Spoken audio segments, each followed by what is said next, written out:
BBC Urdu کے programme سیربین میں خوش آمدید. ہمارے لندن اسٹوڈیو سے میں ہوں خالد کرامت. پاکستان میں قومی اسمبلی اور 3 صوبائی اسمبلیوں میں نو منتخب اراکین کی حلف برداری. اپوزیشن کا احتجاج سے گریز. پارلیمان میں آنے کا ہمارا مقصد یہ ہے کہ پاکستان کے جو اندر آئندہ آنے والے الیکشنز ہوں اس میں ووٹ چوری نہ ہو، مینڈیٹ چوری نہ ہو، RTS نہ بیٹھے. افغانستان کے شہر غزنی میں طالبان اور سیکیورٹی فورسز کے درمیان 4 روز سے جاری جھڑپوں میں 100 سے زیادہ افراد ہلاک. اور ہماری سیریز ذرا ہٹ کے میں ملیں گے ایک special effects make up artist سے جنہوں نے شوقیہ کام شروع کیا مگر اب ڈراؤنے کرداروں کا میک اپ کرتی ہیں. پاکستان میں آج قومی اسمبلی، صوبہ سندھ، خیبر پختونخوا اور بلوچستان کی صوبائی اسمبلیوں کے 9 منتخب اراکین نے حلف اٹھایا. اسلام آباد میں قومی اسمبلی کے اجلاس میں حزب اختلاف نے خلاف توقع انتخابات میں مبینہ دھاندلی کے خلاف کسی قسم کا احتجاج نہیں کیا. بدھ سے اسپیکر اور ڈپٹی اسپیکر کے انتخاب کا عمل شروع ہوگا. اسلام آباد سے قومی اسمبلی کے پہلے اجلاس کی رودات کے ساتھ نامہ نگار فرحت جاوید. نئی امیدیں، نئے دعوے اور نئے وعدے، یہ سب آج پاکستان کی پارلیمان کے باہر سننے اور دیکھنے کو ملا. قومی اسمبلی کی تقریب حلف برداری میں شرکت کے لیے نہ صرف اراکین پارلیمنٹ آئے بلکہ ان کے اہل خانہ اور دوست احباب بھی موجود تھے. نئی ممکنہ حکمراں جماعت کے جھنڈے تلے نئے اور پرانے چہروں کا امتزاج کیا کارکردگی دکھائے گا اور اپوزیشن کتنی مضبوط ہوگی، اس سوال پر اراکین اپنی اپنی جماعت کا دفاع کرتے رہے. اسٹریٹجائز کریں گے خان صاحب اور بہتر پالیسیز ایسی لے کر آئیں گے کہ جو عام آدمی کی ریچ میں سامان ہے اور چیزیں ہیں وہ سستی رہیں. پارلیمان میں آنے کا ہمارا مقصد یہ ہے کہ پاکستان کے جو اندر آئندہ آنے والے الیکشنز ہوں اس میں ووٹ چوری نہ ہو، مینڈیٹ چوری نہ ہو، RTS نہ بیٹھے، ووٹوں کی کاؤنٹنگ پولنگ ایجنٹس کی غیر موجودگی میں نہ ہو. ملک کی 15ویں اسمبلی میں آج 329 اراکین نے حلف اٹھایا، جن میں سے 130 نئے چہرے تھے جو پہلی مرتبہ ایوان پہنچے ہیں. شاید ہر دور حکومت میں یہی وہ دن ہے جب اسمبلی میں کورم کا کوئی مسئلہ نہیں ہوتا. خیال تھا کہ حزب اختلاف کی جماعتیں انتخابات میں مبینہ دھاندلی کے خلاف احتجاج کریں گی، لیکن ایسا کچھ دیکھنے کو نہیں ملا. نئے پاکستان کی نئی اپوزیشن کیا ایسی ہی مہذب ہوگی، یہ تو آنے والے اجلاسوں میں معلوم ہوگا، لیکن نئی پارلیمان سے توقعات بہت ہیں. قومی اسمبلی کے فلور پر خوشی اور اطمینان اپنی جگہ، لیکن ملک کے گلی کوچوں میں عوام اس سے قطع نظر کہ انہوں نے 25 جولائی کو کس نشان پر مہر لگائی اب توقع تبدیلی کی کر رہے ہیں. توقعات تو یہی کہ جیسا عمران خان کہہ رہے ہیں ویسا ہی کریں. اگر ویسا نہیں کریں گے تو ان کے ساتھ بھی وہی ہوگا جو پچھلے 2 گورنمنٹ کے ساتھ ہوا. نوا پاکستان بن گیا، پرانا پاکستان تو ختم ہو گیا. اب دیکھتے ہیں کہ کیا ہو رہا ہے. اللہ کرے کہ عمران خان جو ہے کوئی ایسا سسٹم لائے کہ غریب آدمی کی حالت بدل جائے اس ملک میں. بس قومی اسمبلی میں حلف برداری کے بعد اگلے مرحلے میں اسپیکر اور ڈپٹی اسپیکر کا انتخاب آئندہ بدھ کی صبح ہوگا. پھر قائد ایوان یعنی وزیر اعظم کا انتخاب کیا جائے گا. اس کے بعد ہی عوام منتظر ہے کہ روشن اور کرپشن سے پاک نیا پاکستان بنانے کے وعدے پر کس قدر عمل درآمد ہوتا ہے. فرحت جاوید، BBC نیوز، اسلام آباد. ادھر کوئٹہ میں بھی بلوچستان اسمبلی کے 58 ارکان نے آج حلف اٹھایا، جس کے بعد اجلاس جمعرات تک ملتوی کر دیا گیا. اسپیکر اور ڈپٹی اسپیکر کا انتخاب جمعرات کو ہوگا. آج کی صوبائی اسمبلی میں آدھے اراکین سے زیادہ پہلی مرتبہ منتخب ہو کر ایوان میں پہنچے ہیں. بلوچستان اسمبلی سے نامہ نگار محمد کاظم. بلوچستان اسمبلی کے اراکین حلف اٹھانے کے بعد نکل رہے ہیں. آج بلوچستان اسمبلی کے جتنے اراکین منتخب ہوئے ہیں ان میں سے 58 نے حلف لیا. بلوچستان اسمبلی کے حوالے سے یہ بات انتہائی اہم ہے کہ اس مرتبہ جو اراکین منتخب ہو کر آئے ہیں ان میں سے نصف سے زائد نئے ہیں. اس بات کا اندازہ اس سے لگایا جا سکتا ہے کہ اس وقت 63 نشستوں پر بلوچستان اسمبلی کا انتخاب ہوا ہے اور ٹوٹل بلوچستان اسمبلی کی نشستیں 65 ہیں. ان 63 میں سے جو اراکین منتخب ہوئے ہیں ان میں سے 38 نئے ہیں. بالخصوص جو خواتین ہیں، جو مخصوص نشستوں پر جو خواتین آئی ہیں یا جو اقلیتیں منتخب ہو کر آئے ہیں، یہ تمام کے تمام نئے ہیں. حلف اٹھانے کے بعد اسپیکر نے بلوچستان اسمبلی کا جو اجلاس ہے وہ 16 تاریخ کے لیے ملتوی کیا اور 16 تاریخ کو اسپیکر اور ڈپٹی اسپیکر کا انتخاب عمل میں لایا جائے گا۔ آئیے اب دیکھتے ہیں کہ اس بارے میں ہمارے سوشل میڈیا کے پیج پر کیا کہا جا رہا ہے۔ امجد سلیم نے سعودی عرب سے لکھا، یہ اہم نہیں کہ اقتدار میں کون ہے، اہم یہ ہے کہ جمہوریت کے راستے پر چلتے ہوئے تیسری دفعہ اقتدار منتقل ہوا ہے۔ ایبٹ آباد سے مہر النساء کہتی ہیں، بالآخر نو منتخب قومی اسمبلی اور صوبائی اسمبلیاں معرض وجود میں آ گئیں، 2 جماعتی نظام کی اجارہ داری ختم۔ اور فیاض احمد پشاور سے لکھتے ہیں، امید کرتے ہیں کہ بلوچستان عوامی پارٹی بلوچستان کے عوام کے لیے اچھی ثابت ہو اور ان کے لیے کچھ کرے۔ افغانستان کے شہر غزنی میں طالبان اور سیکیورٹی فورسز کے درمیان جھڑپیں چوتھے روز بھی جاری رہیں۔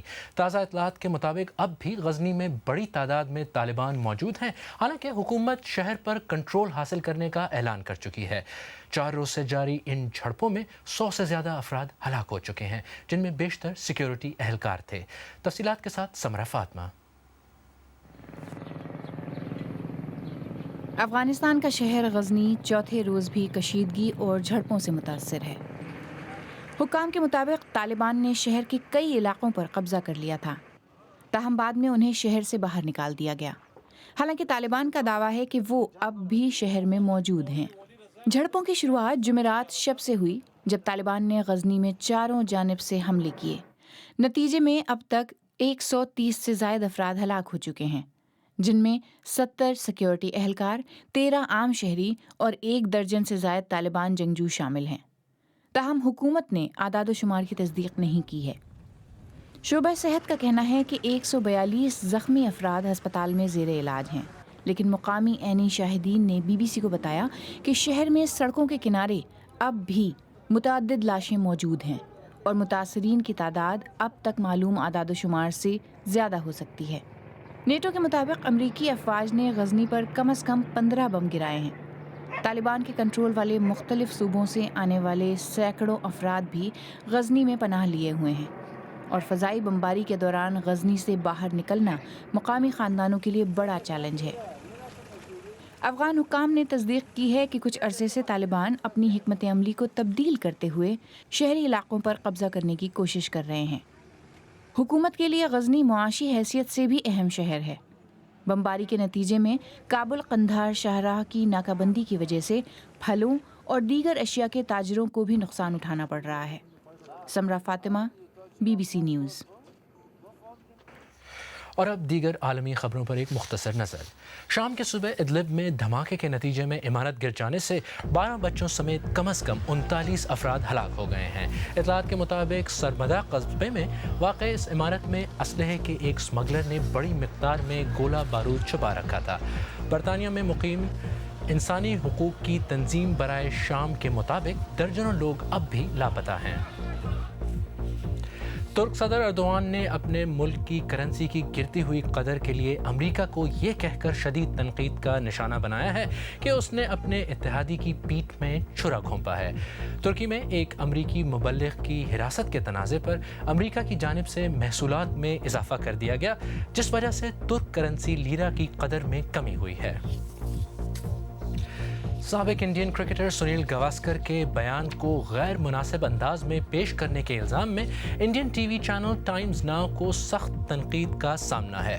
سنیل گواسکر نے پاکستان کے متوقع وزیر اعظم عمران خان کی تقریب حلف برداری میں مصروفیت کے باعث شرکت سے انکار کر دیا تھا، تاہم ٹائمز ناؤ نے ان کے تقریب میں شامل نہ ہونے کی وجہ پاکستان کا بائیکاٹ بتایا اور کہا کہ اوروں کو بھی ایسا ہی کرنا چاہیے۔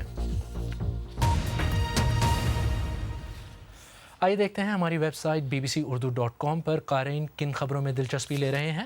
بدعنوانی کے ایک مقدمے میں چیف جسٹس آف پاکستان کے ریمارکس، قومی اسمبلی میں حلف برداری کی تقریب کے بارے میں شہزاد ملک کے مشاہدات اور انڈین کرکٹ ٹیم کے دورہ انگلستان کے بارے میں سہیل حلیم کا مزاحیہ کالم دلچسپی سے پڑھا جا رہا ہے۔ BBC اردو کے پروگرام سیربین میں آگے چل کر دیکھیے گا کہ اگر جکارتا میں زمین سے پانی نکالنا بند نہ کیا گیا تو شہر سمندری پانی میں ڈوب جائے گا۔ اور ملیں گے ایک ویژول ایفیکٹس آرٹسٹ سے جنہوں نے صرف انٹرنیٹ ویڈیوز دیکھ کر ڈراؤنے کرداروں کا میک اپ کرنا سیکھا۔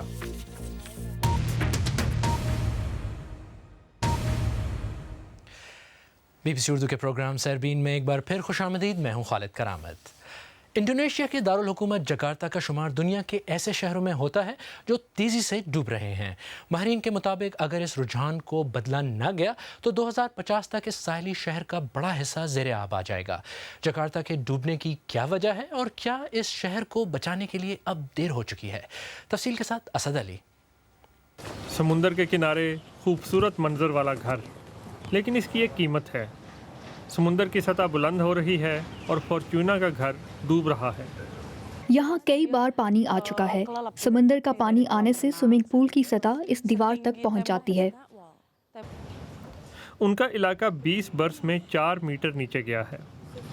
ریان اندریاس انڈونیشیا کی اچھی یونیورسٹیوں میں سے ایک میں تحقیق کرتے ہیں۔ If we look at our models by 2050, سن 2050 کے بارے میں پیشن گوئیاں یہ ہیں کہ 95% شمالی جکارتا ڈوب جائے گا۔ یہ مذاق نہیں بلکہ ایسا ڈیٹا کی بنیاد پر کہا جا رہا ہے۔ ہر 5 میں سے 2 افراد کو صاف پانی تک رسائی حاصل ہے۔ جکارتا سے 13 دریا گزرتے ہیں لیکن وہ سب گندے ہیں۔ مجبوراً لوگوں کو زیر زمین پانی کا سہارا لینا پڑتا ہے، لیکن اس سے شہر ڈوب رہا ہے، بالکل ایسے جیسے کسی غبارے پر رکھا تھا جس کی اب ہوا کم ہو رہی ہے۔ جکارتا کی یہ اونچی اونچی عمارتیں اس کی ایک بڑی وجہ ہیں۔ شہر کے گورنر کی طرف سے حال ہی میں تیار کروائی گئی ایک رپورٹ کے مطابق درجنوں ایسی عمارتیں غیر قانونی طور پر زمین کے نیچے سے پانی حاصل کرتی ہیں۔ We are giving them a month to fix up their buildings so they are in line with regulations. ہم نے انہیں 1 مہینے کی مہلت دی ہے۔ اگر انہوں نے سب ٹھیک نہ کیا تو ان کے لائسنس کینسل ہو جائیں گے۔ Their building licenses could be revoked. لیکن ماہرین کا کہنا ہے کہ مسئلے کا ایک ہی حل ہے کہ لوگ زمین سے پانی حاصل کرنا بند کر دیں۔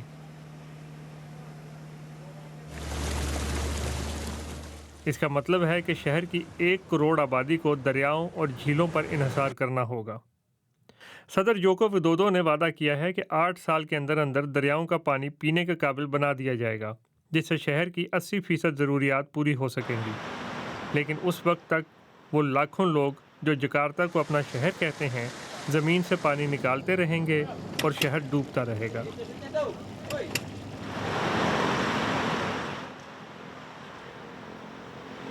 انڈونیشیا کا ڈوبتا شہر۔ بی بی سی اردو کا پروگرام سیربین آپ ہمارے فیس بک صفحے پر بھی دیکھ سکتے ہیں۔ پتہ ہے facebook.com/BBC اردو۔ یہاں تازہ ترین خبریں اور تجزیے پڑھنے کے ساتھ ساتھ آپ مختلف امور پر اپنی رائے بھی دے سکتے ہیں۔ ہمارے فیس بک پیج کو لائک کرنا نہ بھولیے گا۔ بی بی سی کی سیریز ذرا ہٹ کے میں ہم نے آپ کی ملاقات ایسی خواتین سے کروائی ہے جو اپنی روزمرہ زندگی میں کچھ ہٹ کے چیزیں کر رہی ہیں اور جس کے پیچھے کوئی مقصد ہے۔ ہمارے نمائندے موسیٰ یاوری آج ہمیں ملا رہے ہیں رجا کاشف سے، جو ایک اسپیشل ایفیکٹس آرٹسٹ ہیں۔ ان کے کام کی خاصیت یہ ہے کہ انہوں نے یہ کام کسی تربیت کے بغیر سیکھا ہے اور صرف انٹرنیٹ کی مدد سے اپنی مدد آپ کے تحت اپنے کام میں مہارت حاصل کی ہے۔ اس کام کا آغاز کیوں کیا اور مستقبل میں وہ اپنے آپ کو کہاں دیکھتی ہیں، ہمیں بتا رہی ہیں رجا کاشف۔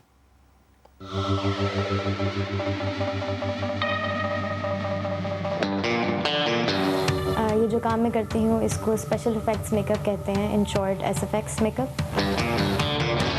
مجھے ہمیشہ سے ہارر جانر کی موویز میں بہت انٹرسٹ تھا، مجھے بہت فیسینیٹ کرتی تھیں۔ آئی ریلی لائک کہ وہ کریچر کس طرح it comes alive on the screen, make up کے تھرو وہ بھی۔ تو میں نے انٹرنیٹ پہ دیکھنا اسٹارٹ کیا، یوٹیوب ٹیوٹوریلز وغیرہ دیکھے۔ ہر نیو لک جو میں کرتی ہوں وہ ایک نیا چیلنج ہوتا ہے میرے لیے۔ میں پہلے سے I don't like try any thing before, جو میرا پہلا اٹیمپٹ ہوتا ہے وہ اس کیریکٹر کے اوپر ہی ہوتا ہے۔ And I think that's really a fun way to experiment. اس سے مجھے اسی وقت آن اسپاٹ ڈیسائڈ کرنا ہوتا ہے کہ which way do I want to go. مجھے ہمیشہ سے ہارر جانر کی موویز میں بہت انٹرسٹ تھا، مجھے بہت فیسینیٹ کرتی تھیں۔ آئی ریلی لائک کہ وہ کریچر کس طرح it comes alive on the screen, make up کے تھرو وہ بھی۔ تو میں نے انٹرنیٹ پہ دیکھنا اسٹارٹ کیا، یوٹیوب ٹیوٹوریلز وغیرہ دیکھے۔ جب میں نے یہ کام کرنا سٹارٹ کیا تو شروع میں اتنا فائنینشلی پے آف اس کا کچھ نہیں تھا، بلکہ اکثر لوگ بس ایز اے ہیلپ میرے پاس آتے تھے کام لینے. لیکن آہستہ آہستہ پھر جب میں نے دیکھا کہ مور پیپل وانٹیڈ تو میں نے چارج کرنا سٹارٹ کیا، اور اب it pays off pretty well. انسان ہمیشہ زندگی میں کچھ اس طرح کرنا چاہتا ہے جس سے اس کے پیرنٹس کو اس پہ فخر ہو، اس کو خود پہ فخر ہو. اور جب میں نے کام سٹارٹ کیا تو شاید لوگوں کو عجیب لگتا تھا، لوگ اتنے سپورٹیو نہیں تھے، لیکن مجھے جو اچیومنٹس ملی، جو چھوٹے موٹے ایوارڈز ملے، وہ شاید بہت بڑی اچیومنٹس نہیں ہیں باقی لوگوں کے لیے، لیکن یہی چھوٹی چیزیں ہیں جو بلڈنگ بلاکس بن کے آپ کی سکسیس کو پیو کرتے ہیں، اور آگے انہی سے آپ سکسیزفل ہوتے ہیں. And I would really hope کہ ان اچیومنٹس وغیرہ کے through I can make something in Pakistan. S F X make up کی اویئرنیس ہو اور لوگ اس طرف کو انٹرسٹ لیں اور یہ ایک انڈسٹری بن جائے. کوئی بھی کام چھوٹا یا بڑا نہیں ہوتا، کوئی بھی کام آسان نہیں ہوتا. You have to struggle for it, اور آپ خود اس کام کی ویلیو بناتے ہو. اگر آپ کو کسی چیز کا پیشن ہے تو you work hard for it, اور آپ اس سوسائٹی میں اس چیز کی جگہ خود بناتے ہو. اور اسٹرگل کے بغیر آپ کو سکسیس نہیں مل سکتی. تو struggle is always there. Just struggle and do what you want, follow your passion up, اور یو ول بی سکسیزفل. آخر میں آپ کو یاد دلاتے چلیں، آج سیربین کا اہم موضوع تھا پاکستان میں قومی اسمبلی کے علاوہ خیبر پختونخوا، بلوچستان اور سندھ کی صوبائی اسمبلی میں 9 منتخب اراکین کی حلف برداری. اسلام آباد میں قومی اسمبلی کے اجلاس میں حزب اختلاف نے خلاف توقع انتخابات میں مبینہ دھاندلی کے خلاف کسی قسم کا احتجاج نہیں کیا. بدھ سے اسپیکر اور ڈپٹی اسپیکر کے انتخاب کا عمل شروع ہوگا. تاہم پنجاب کی صوبائی اسمبلی کا اجلاس بدھ 15 اگست کو طلب کیا گیا ہے. پنجاب میں پاکستان تحریک انصاف اور پاکستان مسلم لیگ نواز دونوں ہی حکومت بنانے کی پوزیشن میں ہونے کا دعویٰ کر رہی ہیں. اگر آپ آج کا پروگرام دوبارہ دیکھنا چاہیں تو ہمارے YouTube چینل پر آئیے. پتہ ہے youtube.com/BBC اردو. ہم نے اہم سماجی اور سیاسی شخصیات کے انٹرویوز پر مبنی ایک پلے لسٹ بھی تیار کی ہے جو ہمارے YouTube پیج پر موجود ہے. ہمارے چینل کو سبسکرائب کرنا نہ بھولیے گا. اگر آپ چاہیں تو مجھ سے اور ہماری ٹیم کے دیگر ساتھیوں سے ٹویٹر پر بھی رابطہ کر سکتے ہیں. میرا ٹویٹر ہینڈل ہے @KKaramat. اس کے ساتھ ہی سیربین اختتام کو پہنچا. اگر آپ پروگرام میں شامل کسی بھی موضوع پر اپنی رائے دینا چاہیں تو facebook.com/BBC اردو پر ہم سے رابطہ کر سکتے ہیں. آپ ہمیں ٹویٹر پر ٹیگ کر کے بھی اپنے خیالات ہم تک پہنچا سکتے ہیں. ہمارا ٹویٹر ہینڈل ہے @BBC اردو. خالد کرامت کو اب اجازت دیجیے.